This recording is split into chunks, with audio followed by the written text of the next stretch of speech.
नमस्कार, मैं हूं चंद्रभान सिंह भदौरिया और आप देख रहे हैं सीबी लाइव यानी झाबुआ अलीराजपुर लाइव। विधानसभा चुनाव 2023 के लिए आज से नामांकन भरने का काम शुरू हो गया है, लेकिन खबरें आपको बहुत सारी हम दिखाएंगे, आप तमाम जगहों पर देखेंगे लेकिन हमने आपके लिए एक सीरीज शुरू की है कि आखिर इतिहास क्या है विधानसभाओं का, झाबुआ, थांदला, पेटलावद, जोबट और अलीराजपुर का। इतिहास की शुरुआत हम करेंगे आज झाबुआ विधानसभा से। आपको तथ्य भी बताएंगे किस चुनाव में क्या कुछ हुआ, कौन विजेता बना, कितने अंतर से बना और हारा हुआ प्रत्याशी कौन था, किस पार्टी का था, ये सब कुछ आपको बताएंगे। अंत तक देखिएगा। थोड़ा सा वीडियो लंबा हो सकता है, लेकिन राजनीति अगर आप समझना चाहते हैं तो ये वीडियो देखना ज़रूरी है। तो शुरुआत करते हैं हम झाबुआ विधानसभा में पहले चुनाव से। 1952 का साल था, तब मध्य प्रदेश नहीं बना था। मध्य भारत प्रांत हुआ करता था और पहला विधानसभा चुनाव आए 1952 में। विधानसभा थी झाबुआ, मुकाबला हुआ, नज़दीकी मुकाबला हुआ। यहाँ पर जमुना देवी, जी हाँ, जो मध्य प्रदेश की उप मुख्यमंत्री बनकर जिनका देहांत हुआ, वो झाबुआ की पहली विधायक बनी थी। 1952 की ये बात है, जब मध्य प्रदेश का गठन भी नहीं हुआ था। मध्य प्रदेश का गठन 1956 में हुआ था। 1952 में जो विधानसभा चुनाव हुआ, उसमें जमुना देवी ने सोशलिस्ट पार्टी की ओर से चुनाव लड़ा और इस चुनाव को जीता और उन्होंने कांग्रेस के सुरसिंह को हराया था। 2111 वोटों के अंतर से जमुना देवी इस चुनाव को जीती थी। आपको जान के हैरानी होगी कि उस समय मतदाताओं की संख्या बमुश्किल 30-35-40 हज़ार थी और शायद 30 से 35% के बीच वोटिंग हुआ था। तो आप सोचिए, इतने लो वोटिंग के बीच में जमुना देवी ने 2311 वोटों से इस चुनाव में जीत हासिल की थी। आप तस्वीर भी देखिए, जमुना देवी 2311 वोटों से इस चुनाव को जीती थी। सोशलिस्ट पार्टी की वो उम्मीदवार थी। ये था 1952 का चुनाव। उसके बाद 1956 में मध्य प्रदेश, 1 नवंबर 1956 को मध्य प्रदेश आकार में आ गया और उसके बाद पहला मध्य प्रदेश का जो पहला विधानसभा चुनाव हुआ वो 1957 में हुआ। मध्य प्रदेश की सरकार के बनाने के लिए विधानसभा का ये चुनाव हुआ और वैसे भी 5 साल का वक्त पूरा हो चुका था विधानसभा का, तो चुनाव तो होना था। इस चुनाव में जो पिछले चुनाव के सुरसिंह कांग्रेस की ओर से हारे हुए प्रत्याशी थे 52 के, वो 1957 में कांग्रेस के टिकट से चुनाव जीत गए और उन्होंने प्रताप सिंह को हराया, जो कि निर्दलीय की हैसियत से चुनाव मैदान में थे। और ये जो सुरसिंह जी हैं, ये चुनाव जीते थे 5430 वोटों के अंतर से। तो ये मध्य प्रदेश बनने के बाद मध्य प्रदेश में हुआ झाबुआ विधानसभा का पहला चुनाव था, लेकिन ये ऐसा देखा जाए तो दूसरा चुनाव था। उसके बाद बारी आई 1962 की। चीन का युद्ध का ये वर्ष था और इसमें जो चुनाव हुआ उसमें फिर से कांग्रेस को हार का सामना करना पड़ा और सोशलिस्ट पार्टी के मानसिंह यहाँ पर विजय हुए और गंगाबाई कांग्रेस की ओर से खड़ी हुई थी। गंगाबाई को यहाँ पर हार का सामना करना पड़ा। ये 1962 में हुआ चुनाव था, तीसरा चुनाव था, लेकिन मध्य प्रदेश का दूसरा चुनाव था और इसमें जीत का जो अंतर था मानसिंह जी का, वो था 7372 वोटों का। इन वोटों के अंतर से वो झाबुआ विधानसभा को जीत गए थे। उसके बाद बारी आती है 1967 की, 1967 के चुनाव की। इस विधानसभा चुनाव में एंट्री हो गई थी बापू सिंह डामोर की, जो काफ़ी समय तक विधायक रहे। आगे के जो मैं आपको बताऊंगा उसमें बार बार इनका नाम विजेता के रूप में आएगा। तो 1967 में पहली बार बापू सिंह डामोर चुनाव लड़े और कांग्रेस के टिकट से वो जीतने में कामयाब हो गए। उन्होंने सोशलिस्ट पार्टी के एमएलए रहे मानसिंह जी को 8015 वोटों के अंतर से इस चुनाव को हराकर वो पहली बार विधायक बने, भोपाल विधानसभा में पहुंचे। जी हाँ, बापू सिंह जी डामोर। अगला चुनाव 1972 का चुनाव था। इस चुनाव में कांग्रेस की गंगाबाई, बापू सिंह जी को यहाँ टिकट नहीं मिला था, कांग्रेस की गंगाबाई यहाँ पर विजय हुई और उन्होंने भारतीय जनसंघ के प्रेम सिंह को 2371 वोटों के अंतर से हराया। तो गंगाबाई की, जमुनाबाई पहले चुनाव में थी, यहाँ पर गंगाबाई की एंट्री हो गई थी और ये वक्त था 1972 का। गंगाबाई कांग्रेस की 1972 विधानसभा चुनाव में 2371 वोटों से जीती और उन्होंने भारतीय जनसंघ के प्रेम सिंह को हराया। फिर साल आया 1977। ये वो साल था जब इंदिरा गांधी इमरजेंसी लगा चुकी थी, आपातकाल लगा चुकी थी। आपातकाल में जो मीसा कानून था उसके तहत कई लोग जेल में डाल दिए गए, जबरन नसबंदी के आरोप लगाए गए, नागरिक अधिकार समाप्त कर दिए गए, प्रेस की स्वतंत्रता समाप्त कर दी गई।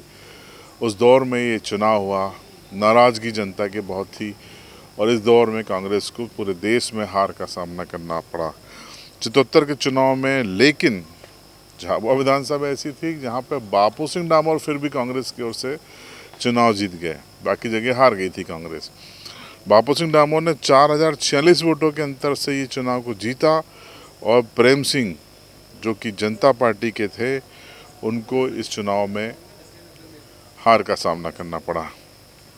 फिर बारी आई 1980 की। फिर से बापू सिंह जी, अब तक ये अपना कूटा जमा चुके थे, 1980 में फिर से झाबुआ विधानसभा में बापू सिंह डामोर चुनाव जीते, विधायक बने। 10,794 वोट, इस बार बड़ा अंतर था, इससे उन्होंने इस चुनाव को जीता और इन्होंने पदम सिंह जो कि बीजेपी के थे, तब तक भारतीय जनता पार्टी थी, उनको इन्होंने चुनाव हरा दिया। फिर 1985 का चुनाव आया, इसमें भी बापू सिंह डामोर खड़े हुए और जीत गए। कांग्रेस यहाँ पर जीती 10,136 वोटों से। यहाँ उन्होंने दरियाव सिंह जी को चुनाव में हराया।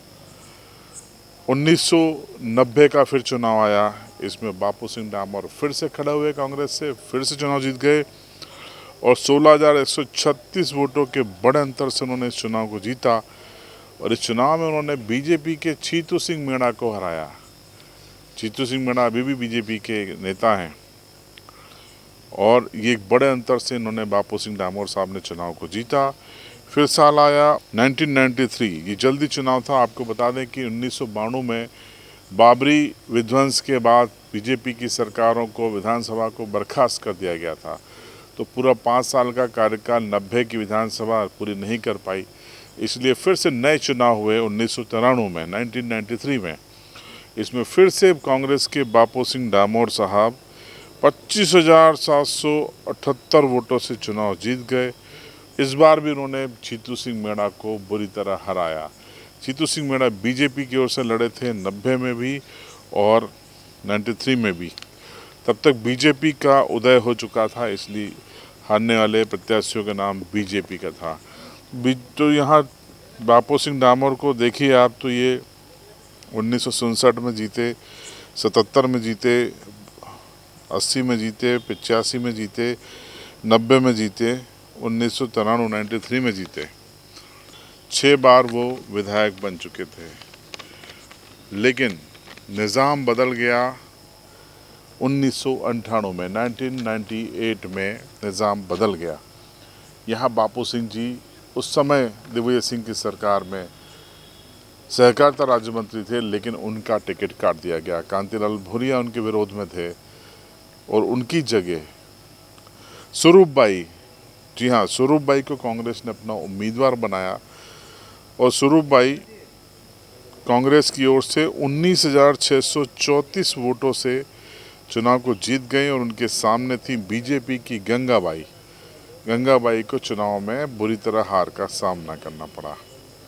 तो स्वरूप बाई पहली बार विधायक बनी थी 1998 में कांग्रेस के टिकट से। फिर सन आया 2003 का। हिंदू संगम के जरिए बीजेपी अपने पैर पसार चुकी थी। जिला झाबुआ अलीराजपुर एक था, सभी जगह हिंदू संगम का पूरा माहौल था। दिग्विजय सिंह की सरकार थी, बिजली पानी सड़क के मुद्दे पर लोग उनसे नाराज़ थे। 2003 में जो चुनाव हुआ उसे लोग उमा लहर बोलते हैं, लेकिन मैं इसे दिग्विजय सिंह विरोधी लहर मानता हूँ। और इस चुनाव में बीजेपी के प्रवेश सिंह पारगी 18,646 वोटों से विजय हुए और स्वरूप बाई को यहाँ पर हार का सामना करना पड़ा। सिटिंग एमएलए थी लेकिन उनको हार का सामना करना पड़ा। इसी चुनाव में कांग्रेस के एक बागी कांतिलाल बारिया भी खड़े हुए और 10,800 से ज़्यादा वोट लेकर वो आए, तो कांग्रेस की हार की एक वजह में वो भी माना जाता है। 2003 के बाद सत्ता परिवर्तन हो चुका था, मध्य प्रदेश में बीजेपी की सरकार आ चुकी थी, खूंटा गाड़ दिया बीजेपी ने, और 2008 का साल आया। फिर से बीजेपी ने प्रवेश सिंह पारगी को टिकट दिया, आजमाया गया उनको। लेकिन इस बार कांग्रेस के जेवियर मेड़ा, जो कि दिल्ली में राहुल गांधी कैंप से सीधा टिकट लेके आ गए थे। 2003 में पहले टिकट कलावती भुरिया का घोषित हुआ था, जो कि जिला पंचायत अध्यक्ष थी, लेकिन अंत में 48 घंटे पहले जेवियर मेड़ा ने अपना दिल्ली में जमावड़ा किया और बी फॉर्म लेकर आ गए और कलावती भुरिया को थानला शिफ्ट कर दिया गया, लेकिन उन्होंने लड़ने से मना कर दिया और नाराज़ हो गई। लेकिन जेवियर मेड़ा ने इस चुनाव को लड़ा और यहाँ पर वो 18,751 वोटों से वो चुनाव जीत गए। इन्होंने जेवियर मेड़ा ने प्रवेश सिंह पारगी को हराया था। फिर सन आता है 2013।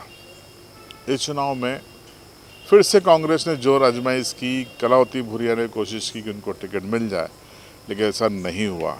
कलावती नाराज़ हो गई, कलावती भुरिया बागी हो गई। उन्होंने कांग्रेस की ओर से निर्दलीय चुनाव लड़ने का ऐलान कर दिया, फॉर्म भर दिए, लेकिन कांग्रेस ने अपने एमएलए जेवियर मेड़ा को ही टिकट दिया।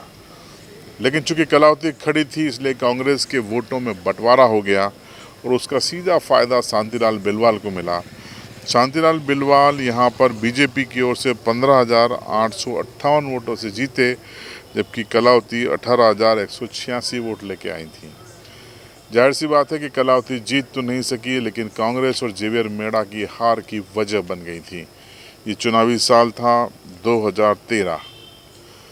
उसके बाद आया 2018 का चुनाव। 2018 के चुनाव में अचानक से रिटायर्ड हुए ईएनसी यानी पीएचई के बड़े अफसर रहे गुमान सिंह डामोर को बीजेपी ने ऐन वक्त पर टिकट दे दिया।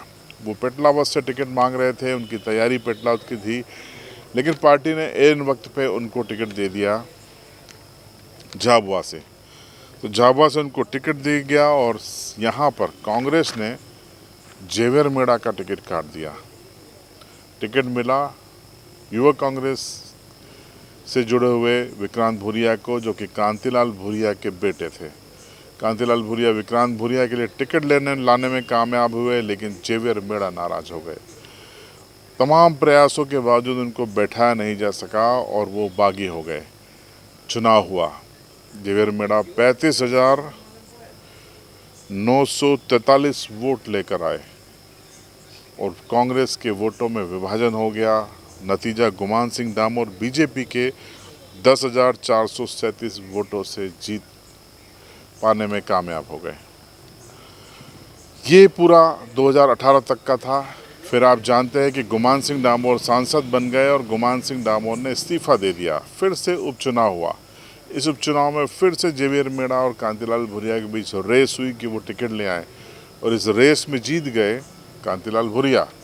सरकार कमलनाथ की थी, कांग्रेस की थी, तंत्र था, सिस्टम था। छिंदवाड़ा मॉडल के साथ चुनाव यहाँ पर लड़ा गया।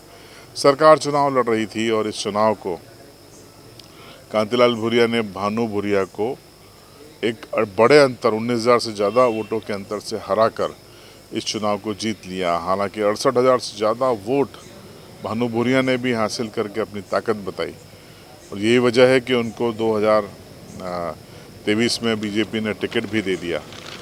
तो अब 23 में क्या अंजाम होगा उसके लिए हमको 3 दिसंबर का इंतज़ार करना पड़ेगा। लेकिन इस वीडियो में हमने आपको झाबुआ विधानसभा में कब कब चुनाव हुए, कौन कौन विधायक रहा, ये बताया और आंकड़े बताते हैं कि सोशलिस्ट पार्टी यहाँ पर 2 बार और बीजेपी यहाँ पर 3 बार जीती है। बाकी यहाँ पर कांग्रेस ही यहाँ पर हावी रही है। बीजेपी जब जब यहाँ पर जीती है तो 2003 को अगर हम छोड़ दें, जो दिग्विजय सिंह विरोधी लहर थी, तो बीजेपी गुमान सिंह डामोर और शांतिलाल बिलवाल बीजेपी की इसलिए जीत पाए क्योंकि कांग्रेस के वोटों में विभाजन हो गया था। कांग्रेस के बागी तगड़ा प्रदर्शन कर गए। 2023 में बीजेपी को फिर से यही उम्मीद है कि कांग्रेस से कोई बागी आए और तगड़ा प्रदर्शन करे ताकि उसकी बात बन जाए। तो ये था झाबुआ विधानसभा का इतिहास। आपको कैसा लगा कमेंट बॉक्स में ज़रूर बताइएगा। और कल आपको हम बताएंगे थांदला विधानसभा का पूरा इतिहास। उसके बाद फिर देखने को मिलेगा आपको पेटलाबाद, अलीराजपुर और जोबट का इतिहास। चैनल पर नए हो तो सब्सक्राइब जरूर करें और बेल आइकन ज़रूर दबाएं।